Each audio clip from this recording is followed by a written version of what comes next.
A very warm welcome to this event. Really excited to be here. An on-site event for a change. My name is Julian, but much more important, I have with me today Beth from Patagonia. Beth, why don't you say hello? Hello, my name is Beth Castle. I'm from Patagonia and my role is in e-commerce. I'm order operations and it's a brand new role that began this year and it's everything to do with post-purchase. So as soon as you press buy, my link is between customer service, finance and logistics to ensure that the B2C customer receives the product in exact timely order and that everything works as smoothly as it does. Knowing the ways of the world, that isn't the case, hence my introduction into the company. And with the help of ParcelLab, I hope that everyone at least gets to know why their package is not delivered on time. So yeah. Wonderful. Thank you, Beth. So yeah, together with Beth today, we want to discuss the challenges of post-purchase customer experience. My name is Julian, as I already said. Beth also introduced me already. I'm CTO and founder at ParcelLab. At ParcelLab, we're bringing brands and people closer together. We do this by creating a customer journey during this complexity of fulfillment and delivery in order to create a delightful experience for customers. It should be a little bit fun, right? You bought something online, shouldn't be a drag. We want to be proactive and helpful so customers are informed the best way all the time.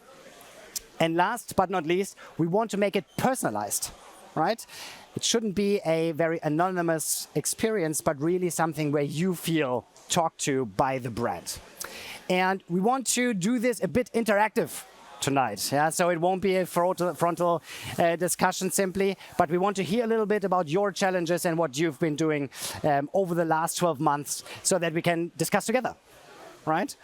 Very good. So to just loosen up a little bit, I have 3 simple questions where you just need to do hands up. And we do a rough estimation on where we are at. So first one is, who here did roll out in their online shop a new delivery option, new delivery service, think express, same day, click and collect in the last 12 or 24 months? Anybody?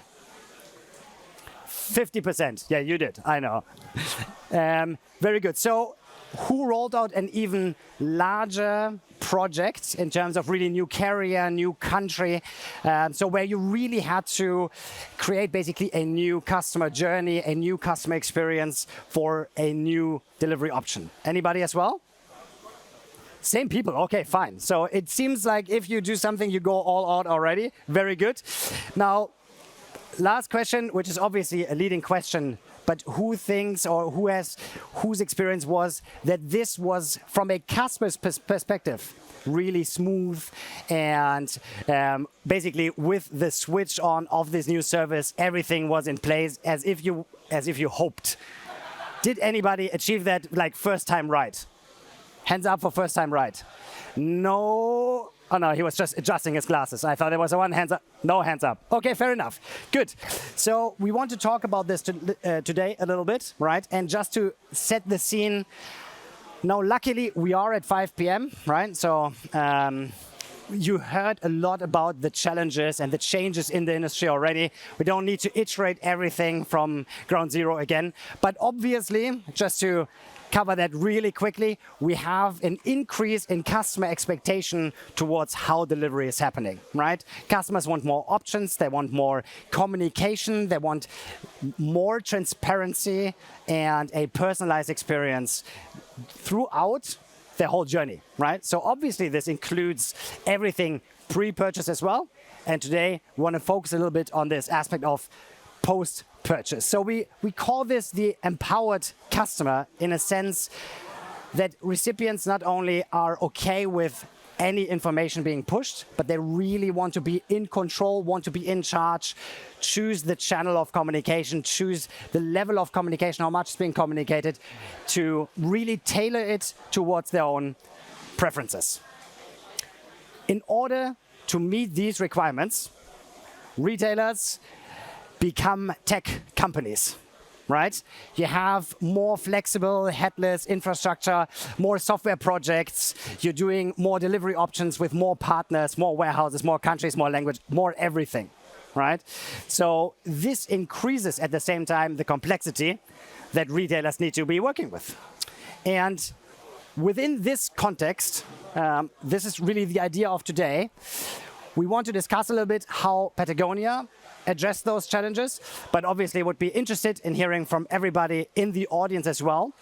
So question is there a specific challenge, a specific hurdle you have experienced in these rollouts or with existing customers throughout the pandemic or in regular, quote unquote, operations that addressed how customers perceived your brand in post-purchase?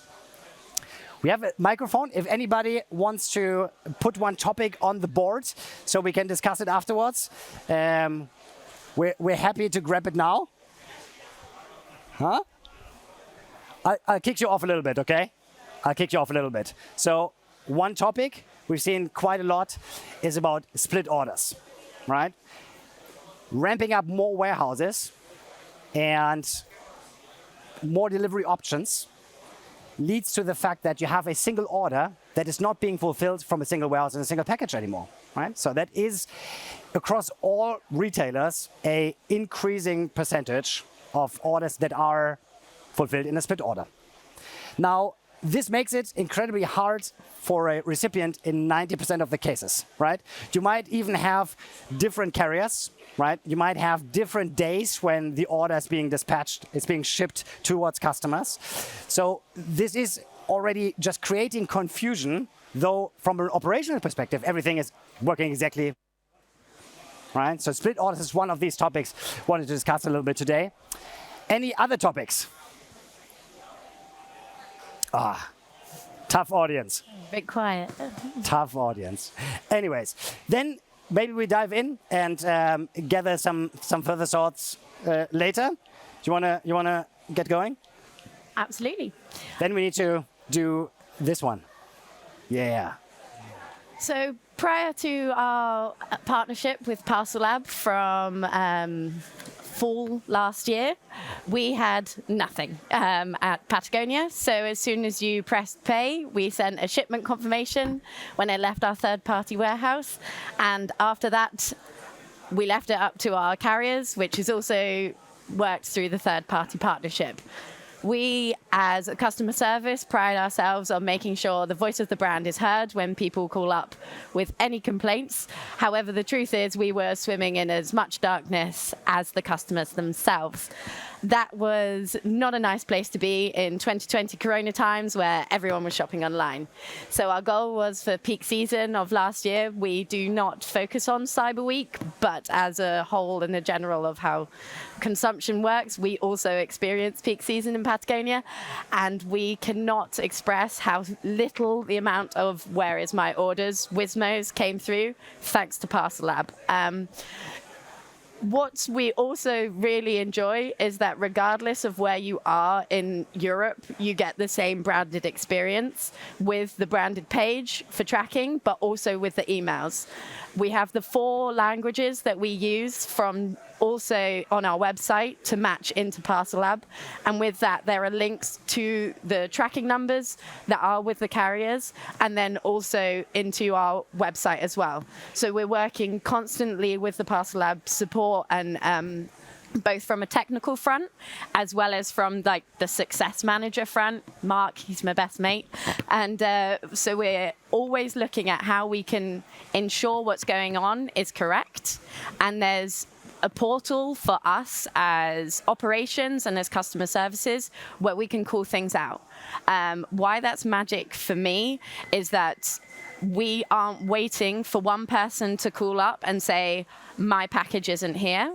That's hell. When you're working with a third-party logistics center who has bigger brands than us, and yes, Patagonia, we may be a big name, but we're not big volumes. How is it that we can get them to help us with our Austrian order that's in the middle of a hill and he wants to go climbing tomorrow, but he can't because we haven't given him his R1 hoodie? And the answer is these guys. We're able to go onto a watch list that can track all of the trends. So then not only are we relying on our third-party logistics for answers, we've also got our own intel using the ParcelLab portal, which is just phenomenal for us because we're able to call out patterns to proactively and support customer service every morning with any issues we have. We have the exact order numbers. If someone rings up, we can tell them where it is on the journey. Perhaps sometimes there's an integration issue. We do rely again on the scans to make sure that that feeds into ParcelLab.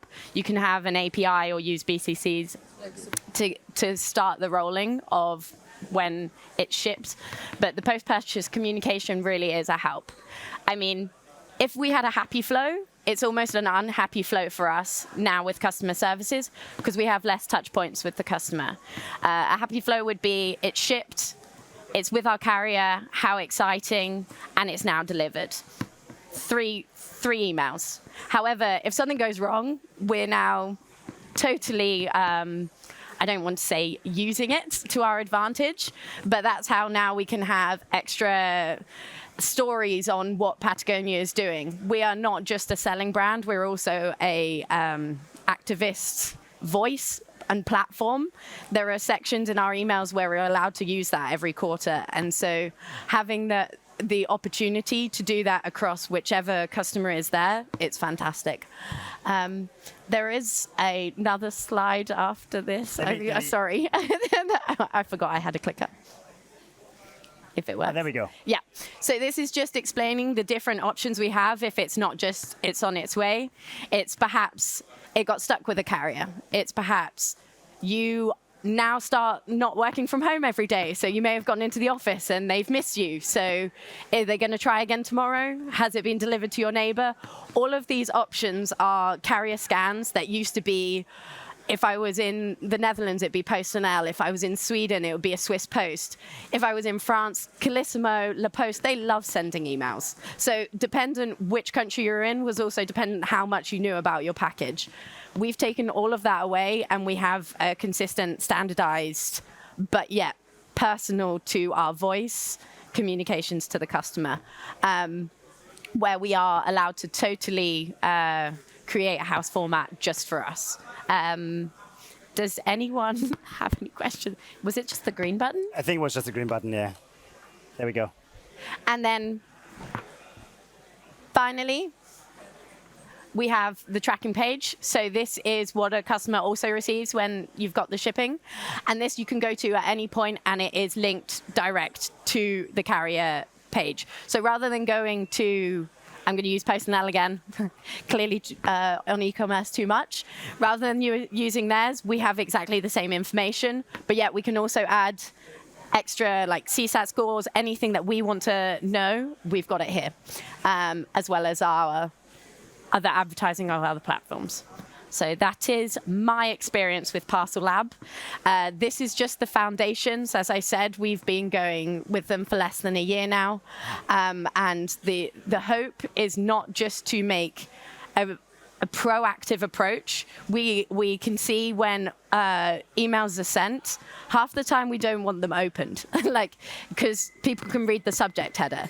A delivered email is the one that we never have an open rate on. But we were also seeing a huge increase in conversion rates of returning to sites, return of customers, and regardless of whether that's to just search on their email account to find Patagonia, it's working, and we're really happy to see it with a reduced return rate as well. So I'm happy member of the ParcelLab family, I have to say.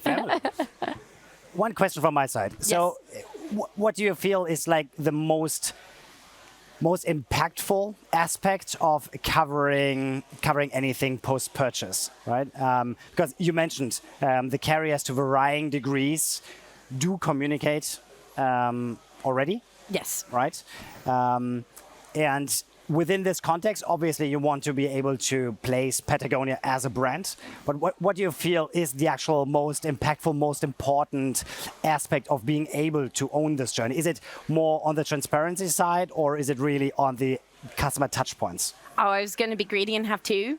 So I think for the customer side, it is literally the transparency. I think that's what we fly a flag of, is how are we in business, but we're trying. And then making sure that we own everything. Again, we're putting our brand logo on something that we're not responsible for.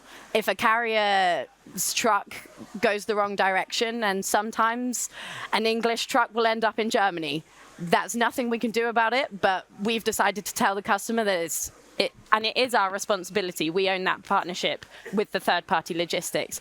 So I think there I feel very comfortable always saying to customers, this is on us and we will deal with it. And then alternatively, as a business, we're able to start tracking these real patterns and use that as business cases to go back to the third-party logistics and really ask for improvements and ask for a better partnership that way.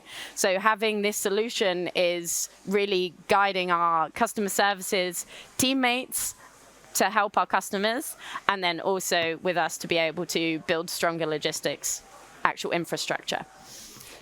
When you mentioned already a little bit, ideally delivered email doesn't even need to be opened, right? Yeah. So what do you think, what are people most interested in? Is it in the case of something goes wrong, and that's where we see the highest engagement, or is it rather about also the positive events or the events the customer is or expecting already in terms of, okay, I do get my normal journey, and then at some point Patagonia is telling me, okay, it should be arriving tomorrow between 2 and 4. Is it more the positive or the negative things? Definitely more the positive for the Patagonia customers. Our community are very active, and last minute, you may suddenly have an amazing surf and you've got to get down to Portugal, your camper van's leaving. How on earth are you going to know whether your wetsuit's going to arrive on time? And that is definitely where we're seeing the most engagement in our emails, is really looking at the tracking of what time delivery it's going to come on the day that it's going to come. Again, I mentioned how people aren't working from home as much anymore. It's even more important to get that frame correct so you can get your housemate to be in, or your neighbor, or anything like that. And perhaps that's the only time where I correct myself on the delivered email, because you want to know when it's delivered and not to your address. We have the neighbor option. Fair. Live. Your camper van story sounds like you're speaking from experience. If only I could surf though, guys. Okay, fair enough. So maybe I'll have another quick look at the audience. 5 p.m. already too late, right? Oh, there we go. Here. Oh, wait, now we need to, oh yeah. Otherwise we can't hear you. Oh. But here, like this, it works. I'm just curious, because if I understood right, you mentioned that your role is a new role. I'd like to understand more what that role means, and how perhaps platforms like this help also transform organizations and how they're structured, and whether the selection of this platform, I'm also a very happy member of the family, has maybe impacted or was a result of this organizational change, or how that is kind of evolving the use of tools by simply transforming the organization itself. Thanks. So an example would be Patagonia's Californian, and the owner loves catalogs, but you can't use catalogs particularly anymore if you want to save the world and the amount of paper. That's where e-commerce came in. We're also then in Europe, a really small region, and we're wanting to grow correctly, where brands have time on their sides that can also skew what it is that the brand identity is. Coming into Europe, e-commerce is pretty small in comparison to other Amsterdam-based e-commerce, especially in the clothes industry and the sports industry. There is a very strong focus in Patagonia of having organic growth and not targeted sales growth. So with that, our whole vision with e-commerce is to be customer centric. We are making sure that every single customer is heard through this process.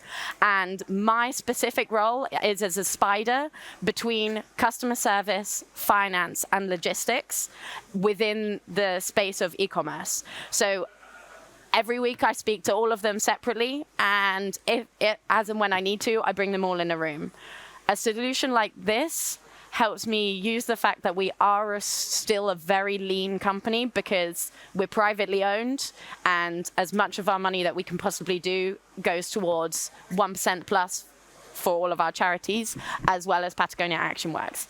So with that, we have to make sure that the money is being sensibly used. There are many solutions that can use one aspect of what ParcelLab does, and that's not enough. And it's definitely a way that we're not going to be opening our own warehouse anytime soon.